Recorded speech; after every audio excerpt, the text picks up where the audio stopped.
පසුගිය අපුස සාමාන්‍ය පෙළ විභාගයේ සමත් වෙච්ච දරුවෝ උසස් පෙළ හදාරන්න දැන් විෂයන් තෝරගනිමින් ඉන්නවා. උසස් පෙළ දරුවන්ට ඉගෙන ගන්න පුළුවන් අලුත්ම විෂයක් තමයි මීඩියා කියලා කියන්නේ. දැන් මම මේ සාකච්ඡාව කරන්නේ අපේ රටේ උසස් පෙළ දරුවන්ට මීඩියා විෂය ඉගැන්වීම ආරම්භ කළා වූ ලංකාවේ පළමු ගුරුවරයා එක්ක. උසස් පෙළ මීඩියා විෂයේ ඒ පුරෝගාමී ගුරු භූමිකාව තමයි ජ්‍යෙෂ්ඨ මාධ්‍යවේදී උදම් සතරසිංහ මහත්මයා. අයිබෝන්. අයිබෝන් ගයන් ඇත්තටම අයිබෝන්. උසස් පෙළ හදාරන්න සූදානම්ින් ඉන්න දරුවෝ මේ වෙලාවේ සොයමින් ඉන්න තොරතුරු අපි මුලින්ම කතා කරමු. මොන අංශවලින්ද උසස් පෙළ දරුවන්ට මීඩියා විෂය ඉගෙන ගන්න පුළුවන්? ඇත්තටම ගයන් දැන් මෙතන මේ ඔය කියන කාරණාවට උත්තරයක් දෙන්න ඉස්සෙල්ලා කිව යුතු වැදගත්ම දෙයක් තියෙනවා. ඒ තමයි අපි කාටවත් අපි අකමැති දෙයක් කරන්න බෑ. ඒ නිසා අපිට කරන්න පුළුවන් වෙන්නේ හරියට අපි කැමති දේ විතරයි. ඒ නිසා මම කියන්නේ උසස් පෙළ හදාරන දරුවෝ මුලින්ම තමන් කැමති මොකද්ද ඒ කැමති දේ තෝරාගෙන උසස් පෙළ හදාරන්න පටන් ගන්න ඕනේ. කැමැත්තට තමයි පළවෙනි තැන දෙන්න ඕනේ. ඒක මීඩියාද වෙන විෂයක්ද මොකද්ද කියන එක නෙමෙයි. කැමැත්තට පළවෙනි තැන දීලා තමන් කැමති විෂය තමයි තෝරා ගන්න ඕනේ. ඒ කවුරු මොනවා හරි මේකට විවේචනයක් කරන්න පුළුවන්. නමුත් මම කියන්නේ අකමැති දෙයක් අකමැත්තෙන් කරන්න බෑ. ඒ නිසා හරියට යමක් කරන්න නම් කැමැති දේ තෝරාගෙන කැමැති දේ කරන්නට ඕනේ. දැන් ඔබ අහපු ප්‍රශ්නෙත් එක්ක ගත්තාම උසස් පෙළ හදාරන දරුවන්ට මීඩියා කරන්න පුළුවන් වෙන්නේ විෂය ධාරා දෙකක දරුවන්ට තමයි ප්‍රධාන වශයෙන්. ඒ තමයි කලා විෂය ධාරාව ඉගෙන ගන්න දරුවන්ට ඒ කලා විෂය ධාරාව යටතේ මීඩියා හදාරන්න පුළුවන්. එතකොට කලා විෂය ධාරාවේ විෂය කාණ්ඩගත කරලා තියෙනවා.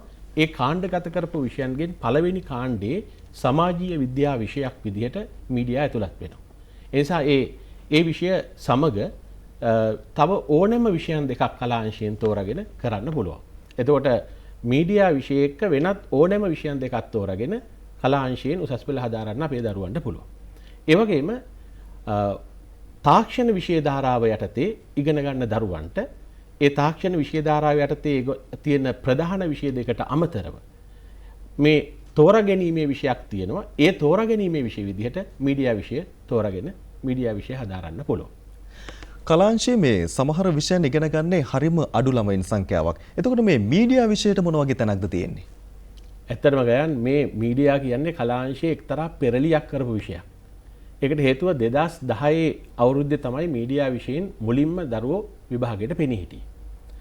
දැන් මම මේ විෂය ලංකාවේ උසස් පෙළ දරුවන්ට උගන්වපු පළවෙනි ගුරුවරයා විදිහට මුලින්ම පන්තියක් පටන් ගත්තේ 2008 අවුරුද්දේ. එතකොට 2008 අවුරුද්දේ මගේ පන්තිය පටන් ගන්න වෙලාවේ මට මගේ පන්තියට ආව ළමයි 5 දෙනෙක්. මම ළමයි 5 දෙනා අලුත් පන්තියකට ප්‍රමාණවත් කියලා හිතලා පන්තිය පටන් අරගෙන ගියා. ඊළඟ දවසේ මම පන්තියට එනකොට ගයන් ඒ පන්තියේ ඉගෙන ගන්න හිටියේ එක ළමයයි. එක ගෑනු ළමයෙක් විතරයි. ඊට පස්සේ මම ඇහුවා පුතේ මේ අනික් ළමයින්ට මොකද වුනේ කියලා.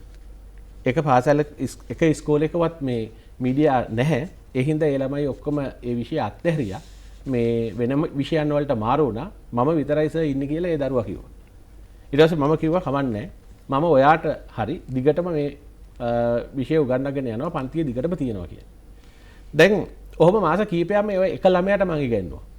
ඊට පස්සේ එයාගේ යාළුවෙක් එක්කගෙන ආවා. ඊට පස්සේ තව මාළඹේ රාහුල විද්‍යාලයේ දරුවෙක් ආවා. ඒ දරුවත් එක්ක තව දරුවෝ දෙන්නෙක් ආවා. හදිස්සියේ එක දවසකදී මම පන්තියට යනකොට මේ ඉස්කෝල දෙකේම දරුවෝ ඉගෙන ගන්න ඔක්කොම දරුවෝ මේ පන්තියට ගෙනත් තිබුණා. එතකොට ඒ මං කරපු පොඩි පන්ති කාමරේ කරන්න බැරි දරුවෝ සංඛ්‍යාවක් එදා ඇවිල්ලා හිටියා.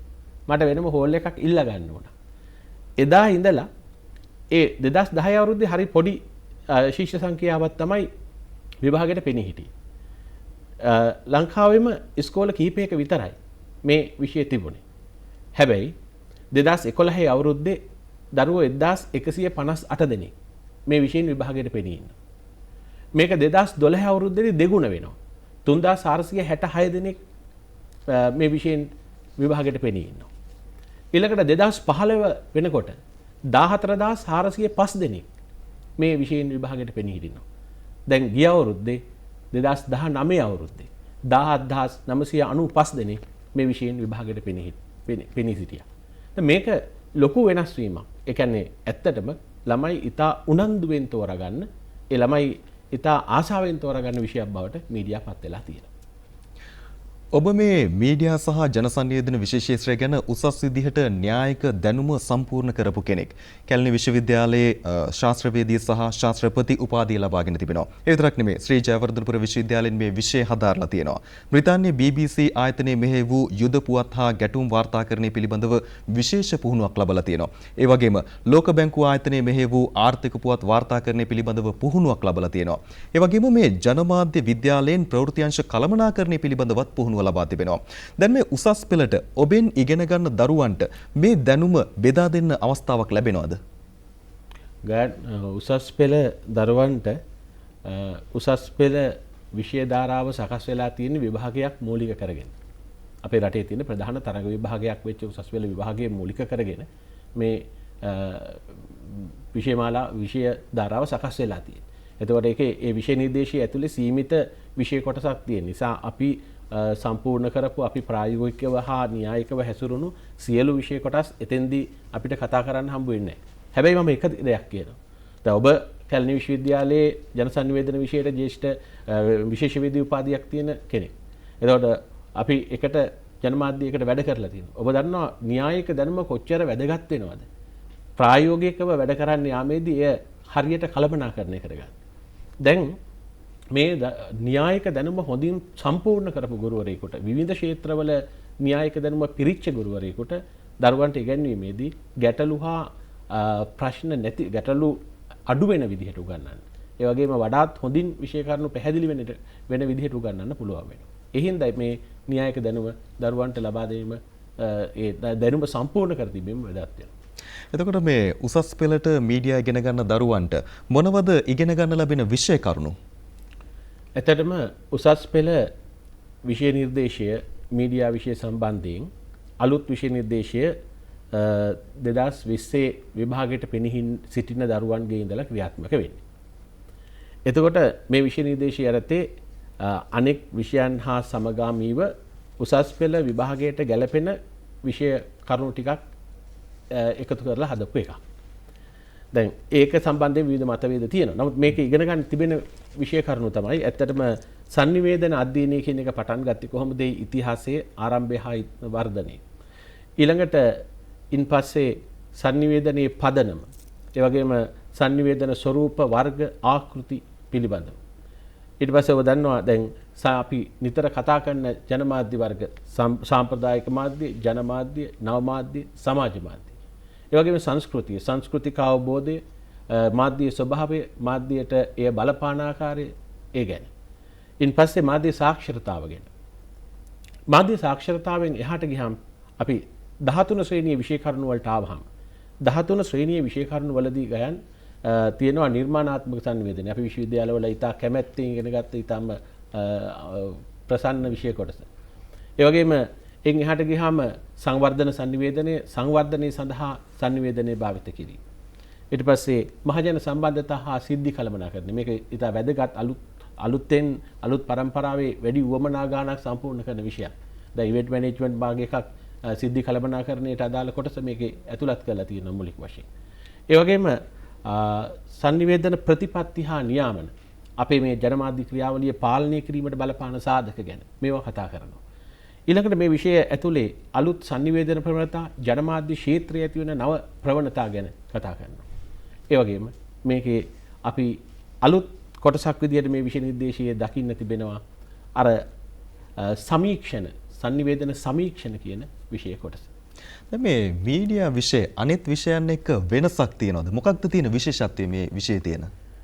දැන් ඒක තමයි මේකේ වැදගත්ම ඔබ අහන ප්‍රශ්න වල වැදගත්ම කොටස.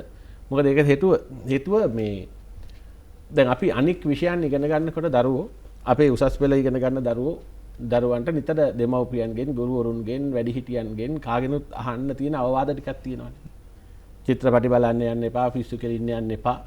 ඒ වගේම මේ නාට්‍ය බලන්න එපා, රූපවාහිනිය වැඩිපුර බල ඉන්න එපා, Facebook යන්න එපා, ෆෝන් එකේම ඉන්න එපා. ওই ටික කියන්නේ නිතරම අහන්න ලැබෙනවා දරුවන්ට.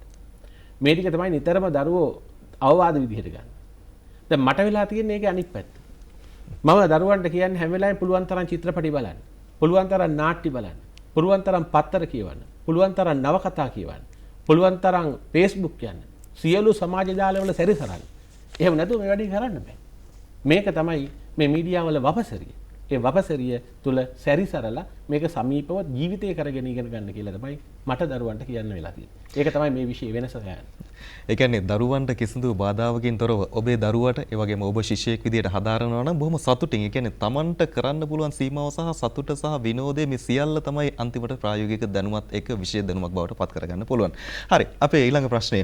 ඔබ රජයේ සහ පෞද්ගලික අංශයේ ප්‍රධානම මාධ්‍ය ආයතනවල සේවය කළ වෘත්තීය මාධ්‍යවේදියෙක්. ඒ වගේම ඒ ප්‍රායෝගික දැනුම උසස් පෙළ දරුවන්ට ඉගැන්වීම සඳහා වැදගත් වෙනවද? ඇත්තටම උගයන්. මොකද ඒකට හේතුව අපි කිසියම් විෂයක සිද්ධාන්ත කරුණු ළමයින්ට පැහැදිලි කරනකොට ඒක දරුවන්ගේ මනසට ඇතුල් වෙන්නේ ඒ සිද්ධාන්ත වලට සම්බන්ධ උදාහරණ විශාල සංඛ්‍යාවක් ඒ අයට ඉදිරිපත් කළොත්. එතකොට ජනමාධ්‍ය ක්ෂේත්‍රයේ ජනමාධ්‍ය ආයතනවල වැඩ කරලා ජනමාධ්‍ය ක්ෂේත්‍රයේ ඒ හැම අංශයකම ඉඳලා ලබා ගන්න ප්‍රායෝගික දැනුමත් එක්ක මේ සිද්ධාන්තවල උදාහරණ එක්ක තමයි ගැවසෙන්නේ එහෙම වැඩ කරන කෙනා. ඒ නිසා මම මාධ්‍ය ආයතන ගානක වැඩ කරලා ලබාගත් අවුරුදු 22ක මාධ්‍ය ජීවිතයේ අත්දැකීම. මම ගුවන්විදුලි සංස්ථාවෙන් ඉන්පස්සේ ලක්හඬ ගුවන්විදුලිය පටන් ගත්තාම එතනින් ඉන්පස්සේ අපි අනිත් පැත්තට ගත්තාම මම පෞද්ගලික අංශයෙන් හිරු නාලිකාව වාගේ නාලිකාවල වැඩ කරනකොට ඉන්පස්සේ ආපහු ස්වාධීන රූපවාහිනී මාධ්‍ය ජාලය යටතේ වැඩ කරනකොට මේ ලබා ගත්තා. ඒ වගේම පහුගිය යුද කාලවල කියන්නේ 1994 බලයට පත් වෙච්ච ආණ්ඩුවෙන් පස්සේ ඇතිවෙච්ච යුද සමයේදී මම නිතරම යුද පුවත් වාර්තාකරණය යෙදුනේ. එතකොට වැඩියෙන් මට අර මම ලබාගත් අත්දැකීම් න්‍යායික අත්දැකීම් මේකට පාවිච්චි කරන්න පුළුවන් වුණා. ඒ රිවිරස ජයසිකුරු වාගේ මෙහෙයුම් වල මම යුද වාර්තාකරු විදිහට සහභාගී වුණා. මේකෙදි ත්‍රස්තවාදීන් ඉන්න ප්‍රදේශවල ගිහින් ඒ අයත් ඒ භූමියේ සැරිසරමින් වාර්තාකරණය යෙදුණා. දැන් මේ අපි ගත්ත අත්දැකීම් ටික ඔක්කොම ඒවා අපිව පෝෂණය කරලා තියෙනවා. ඒ නිසා අපි කැමරාව ගැන, ඒ වගේම හඬ පාලනය ගැන, ඒ හැම එකක් ගැනම අපි ඉගෙන ගත්ත මේ හැම දෙයක්ම උදව් වෙනවා ළමයින්ට සිද්ධාන්ත කරුණු පැහැදිලි කරමින් හොඳ උදාහරණ සංඛ්‍යාවක් සපයමින් මේ විෂය තේරුම් කර දෙන්න. ඒ නිසා ප්‍රායෝගික අත්දැකීම් තියෙන මාධ්‍යකරුවෙක් විදිහට වැඩ කරපු කෙනෙක් සිද්ධාන්ත දැනුම නැතුව කරන්න බෑ මේක. සිද්ධාන්ත දැනුම හරියට සම්පූර්ණ කරලා තියෙනවා නම් ඔහු මේ විෂය උගන්වන්න ගොඩාක් සුදුසුයි කියලා මා විශ්වාස කරනවා. වෘත්තියක් විදිහට මාධ්‍ය තෝරා ගැනීමෙන් ඔබ පෝෂණය වුණා. ඒ වගේම තමයි මීඩියා විෂය තෝරා ගැනීමෙන් දරුවන්ට ලැබෙන වාසි මොනවාද? දැන් ගාය නොතෙන්දි වෙන ප්‍රශ්නයක් තියෙන්නේ. හේතුව උසස් පෙළට දරුවෝ ඉගෙන ගන්න එන්නේ ඒකක් අරගෙන විශ්වවිද්‍යාලයට යන්න. හොඳට උසස් පෙළ පාස් වෙන්න. දැන් මේ වැඩේ කරන්න Taman තෝරගන්න විෂය කොච්චර උදව් වෙනවද කියලානේ මුලින්ම බලන්න ඕනේ දරුවන්ගේ පැත්තෙන් බලුවොත්. ඒකට මේ විෂය හුඟක් සුදුසුයි. ඒකට හේතුව මේක හුඟක් දුෂ්කර ඉගෙන ගන්න අමාරු බරපතල මේ ගණිත ගැටලු තියෙන එහෙම විෂයක් නෙමෙයි. නමුත් මේක අපේ ජීවිතයට සමීප එදිනෙදා ලබන අත්දැකීම් එක්ක ගැටෙන විෂයක්. ඒ නිසා අපේ දරුවන්ට ඉතා පහසුවෙන් උසස් පෙළ උසස් ප්‍රතිඵලයක් ගන්න මේ විෂය තෝරා ගැනීම එක පැත්තකින් වාසිදායකයි. ඊළඟට තව වැදගත්ම දෙයක් තියෙනවා. ඒ තමයි දැන් උසස් පෙළ හදාරන්න එන හුඟක් දරුවෝ නීතිය වාගේ ක්ෂේත්‍රවලට අනාගතය යොමු කරන්න හිතාගෙන එන අය. එක්කෝ නීති පීඨයට යන්න, එහෙම නැත්නම් නීති විද්‍යාලයෙන් එහාට යන්න. මෙන්න මේ දරුවන්ට වැදගත් වෙන විෂය කරුණු ගණනාවක් අපේ මේ විෂය ඇතුලේ තියෙනවා. මාධ්‍ය හා සම්බන්ධ නීති, sannivedanaya හා සම්බන්ධ නීති, මූලික අයිතිවාසිකම් හා සම්බන්ධ තත්ත්වයන් මේවා ගොඩක් ඉගෙන ගන්න තිබෙනවා. ඒ නිසා මේ විෂය නීතිය හදාරන්න යන දරුවන්ට ඉතාම වැදගත් විෂය කරුණු වලින් ඇතුළත් විෂයක්. ඊට අමතරව අපි ගත්තාම මේ විෂයේ ඉගෙන ගන්න සිද්ධාන්තමය කරුණු උසස් පෙළින් පස්සේ මාධ්‍ය ආයතනික රස්සාවකට යනකොට එයාට එන මූලික දැනුම් පදනම ලබා දෙනවා. ඒ නිසා වෘත්තීය වශයෙන් මේ ක්ෂේත්‍රයේ ඉන්න කෙනෙකුට මූලික වෘත්තීය දැනුම ලබා ගන්න මේ අපි උසස් පෙළ මීඩියා විෂය යටතේ ඉගෙන ගන්න කරුණු වැදගත් වෙනවා. දැන් තව වැදගත් දෙයක් කියන්න තියෙනවා මේ අපි මීඩියා කියලා කිව්වට මේ මීඩියා කියන වචනේ හදාගත්තේ ළමයි. මේ විෂයේ නම මීඩියා නෙමෙයි. sannivedanaya හා මාධ්‍ය අධ්‍යයනය. ඒක ළමයි මාධ්‍ය කියලා හදාගෙන ඒක මීඩියා කියලා ඉංග්‍රීසියෙන් කියන පටන් අරගෙන ළමයි හදාගත්ත එක නම තමයි මේ අපි දැන් පාවිච්චි කරන්නේ. මොකද ඒක පටුයි ලේසි සරලයි. නමුත් මේකේ සම්පූර්ණ මේ විෂය නම sannivedanaය හා මාධ්‍ය අධ්‍යයනය. බොහෝ දෙනෙක්ගේ ඔළුවේ තියෙන මේ චිත්‍රයක් තමයි මේ මීඩියා කිව්වම එක්කෝ ටීවී එකක වැඩ කරනවා එහෙම නැත්නම් ගුවන් විදුලියක වැඩ කරනවා එහෙම නැත්නම් පත්තරයක. මේකද සීමාව? තව කොච්චරක් දුර යන්න පුළුවන්ද මීඩියා ඉගෙන ගන්න දරුවෙකුට? නෑ ඇත්තටම ගයන් දැන් මාධ්‍ය කියන්නේ මීඩියා වල මම දකින විදිහට ප්‍රාථමිකම කොටස. ජන sannivedanaය හා මාධ්‍ය ඉගෙනගෙන යන්න තියෙන. නමුත් මේකේ ඊට එහාට විශ්වවිද්‍යාල මට්ටමේ රැකියාවල එනවා පර්යේෂණ ක්ෂේත්‍රවල ඒ වගේම අපි හිතමු අන්තර්ජාතික සම්බන්ධතා වාගේ එකක් එක්ක සම්බන්ධ කරගෙන ජාත්‍යන්තර මට්ටමේ රැකියාවල ඒවට යන්න පළල් ඉඩක් තියෙනවා. ඒ වගේම මේ sannivedanaය කියන විෂය ආචාර්ය උපාධියක් දක්වා හදාරන්න ලෝකේ හැම විශ්වවිද්‍යාලයකම වගේ පහසුකම් තියෙනවා. ඒ නිසා මේක පළල් විෂය ක්ෂේත්‍රයක්. ඒ පළල් විෂය ක්ෂේත්‍රයේ අපි මේ කතා කරන්නේ ජනමාධ්‍ය විදියට හරි පටු එකක්. sannivedanaය කියන පළල් විෂය ඇතුලේ ජනමාධ්‍ය කියන්නේ එක කොටසක් උපගොලකයක් විතරයි. හරි අවසානයේට අපි ළඟා වෙමින් ඉන්නේ ඒ අතරතුර දරුවෙක් විදිහට අපිට අනාගතේ බාර ගන්නකොට Tamanගේ ජීවිතය ගැන වගකීමක් තියෙනවා. අපි මේ අධ්‍යාපනය ලැබලා අපි බලාපොරොත්තු වෙන යම්කිසි ආයතනයක සේවය කරලා අපි වැටුපක් ලැබලා අපේ ජීවිතය සාර්ථක කරගන්න. අපිට ආයතනයකට යන්න බැරි වුණත් ස්වාධීනව නැගී ඉන්නත් මේ විෂය හේතු කරගන්න පුළුවන්ද අපිට? ඇත්තටම පුළුවන්. මේ විෂය තුල මේ විෂය ඉගෙන ගන්න විෂය කාරණා තුල පෞරුෂය වර්ධනය වෙනවා. ඒ වගේ මේ විෂයෙන් ඉගෙන ගන්න විෂය කාරණා තුළ තමන්ට ස්වාධීනව තමන්ගේ වෘත්ති නිර්මාණය කරගන්න පුළුවන් වෙනවා. ඒ නිසා මේක ඇත්තටම මේ ආයතනයක සේවය කරන්න ඕනේ නැහැ. ඒ වගේම අන්තර්ජාලය හා සම්බන්ධ පුළුල් ඉඩක් හම්බ වෙලා තියෙනවා. පුරවැසි මාධ්‍යකරණ ඉතාම පළල් වෙලා තියෙනවා. ඒ නිසා මේ විෂය ඉගෙන ගන්න දරුවෙකුට ඒකේ මූලික හරයන් සම්පූර්ණ කරගත්තට පස්සේ අද මේ මාධ්‍ය ආයතන පස්සේ ගිහිල්ලා රස්සා ඉල්ලගෙන එහෙම තරගයක් දෙන්න ඕනේ නැහැ. තමන්ම මාධ්‍යවේදියෙක් හා තමන්ම ව්‍යවසායකයෙක් වෙලා මේ ක්ෂේත්‍රය ඇතුලේ සැරිසරන්න පුළුවන්කම තියෙනවා. ඒ ඉඩකඩ දැන් තියෙනවා. ඒ ඉඩට ඔබට අවශ්‍ය කරන්නා වූ මඟ පෙන්වන්නට අපේ ගුරුතුමන් සූදානම්. හරි මම ඔබතුමන්ගෙන් අවසන් වශයෙන් අහන්නම් අපේ රටේ දරුවන්ට ඔබෙන් මේ මීඩියා විෂය ගැන ඉගෙන ගන්න නම් කොහොමද ඔබතුමා සමග සම්බන්ධ වෙන්නේ? ඇත්තටම ගයන් මම මේ මගේ පන්ති පවත්වනවා ප්‍රධාන නගර කීපයක. ඒ වගේම නුගේගොඩ නගරය, කිරිබත්ගොඩ නගරය, ඒ වගේම පානදුර නගරය. පානදුර, නුගේගොඩ, කිරිබත්ගොඩ කියන නගර තුනේම මම සක්‍යා ආයතන යටතේ නුගේගොඩ සක්‍යා, පානදුර සක්‍යා, කිරිබත්ගොඩ සක්‍යා ආයතනවල පන්ති පවත්වනවා මගේ සාමාන්‍ය පන්ති. දැන් මේ දවස්වල අර තියෙන තත්ත්වයන් ඇරුණාම පන්ති ඒ පන්ති වලට සහභාගී වෙලා අපේ දරුවන්ට ඉගෙන ගන්න පුළුවන්. නමුත් මේකේ වැදගත්ම දේ තමයි මේ දැන් මගෙන් ලංකාවේ ඕනෑම ප්‍රදේශයක ඕනෑම තැනක ඉන්න දරුවන්ට ඉගෙන ගන්න අවස්ථාවක් හම්බ වෙලා තියෙනවා. ඒක උදා කරලා තියෙන්නේ නුගේගොඩ සක්‍යා ආයතනය. ඒ සක්‍යා ආයතනය දුරස්ථ අධ්‍යාපන වැඩපිළිවෙලක් පටන් ගත්ත මේ කාලේ. එතකොට දැන් ඕනෑම දරුවෙකුට ලංකාවේ ඕනෑම ප්‍රදේශයක ඉන්න සක්‍යා ආයතනයේ ලියාපදිංචි වෙලා මගේ විෂයට සම්බන්ධ වෙන්න පුළුවන්. එතකොට මගේ පාඩම් මාලාව මම ඒ දුරස්ථ අධ්‍යාපනයට ගැලපෙන විදිහට හදපු පාඩම් මාලාව ඒ දරුවන්ට ලැබෙනවා. ප්‍රශ්න පත්‍ර, ඒ වගේම උත්තර පත්‍ර මම පරීක්ෂා කරලා දෙන කොටස් ඒ සියල්ල ලැබෙනවා. ඒ නිසා ලංකාවේ ඕනෑම තැනක ඉන්න ඕනෑම ප්‍රදේශයක ඉන්න දරුවන්ට දැන් මගෙන් ඉගෙන ගන්න මේ අවස්ථාව උදා වෙලා තියෙනවා. අපි එහෙමනම් ඔබතුමන්ට සුබ පතනවා. ඒ වගේම අපේ දරුවන්ට හොඳ අවස්ථාවක් ලැබිලා තියෙන්නේ. මීඩියා ශාස්ත්‍රය පිළිබඳ එහෙම නැත්නම් මීඩියා විෂයක් විදිහට ලංකාවේ උගන්වන්න ආරම්භ කරපු පළවෙනි ගුරුවරයා විදිහට මේ විදිහට ඔබෙන් අධ්‍යාපනය ලැබූ සිසු දරුදැරියන් මේ වන විට ඔවුන්ගේ අධ්‍යාපනය සාර්ථක කරගෙන ජීවිතයේ කඩින් පසු කරමින් ඉන්නවා. ඒ පිළිබඳව ඔබට නිරන්තරයෙන්ම සතුටක් දැනෙනවා ඇති කියලා විශ්වාස කරනවා.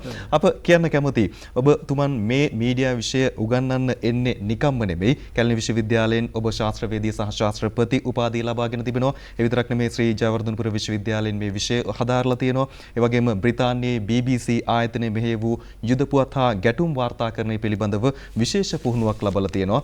ඒත් එක්කම ලෝක බැංකුව ආයතනයේ මෙහි වූ ආර්ථික පුවත් වාර්තාකරණය පිළිබඳව පුහුණුවක් ලබා තියෙනවා. ඒ වගේම ජනමාධ්‍ය විද්‍යාලයෙන් ප්‍රවෘත්ති අංශ කළමනාකරණය පිළිබඳව පුහුණුවක් ලබා තියෙනවා. මේ අත්දැකීම් සියල්ල කැටි කරගෙන තමයි ගුරුවරයෙක් විදිහට තමන්ගේ දරුවන්ට මේ ශිල්ප ඥානය සහ න්‍යායාත්මකව ප්‍රායෝගිකව දැනුම බෙදා දෙන්නට කටයුතු කරන්නේ. ඔබතුමන්ටත් අපි සුබ පතනවා. ඔබෙන් ඉගෙන ගන්න දරුවන්ටත් අපි ශක්තිය ධෛර්ය ප්‍රාර්ථනා කරනවා. ඔබට ලෝකයට මාධ්‍ය පිළිබඳව යම් මෙහෙවරක් කරන්නට පුළුවන් දරුවන් පිරිසක් බිහි කරන්නට ශක්තිය ධෛර්ය ලැබේවා කියලා. ඔබට බොහොම ස්තුතියි. බොහොම ස්තුතියි.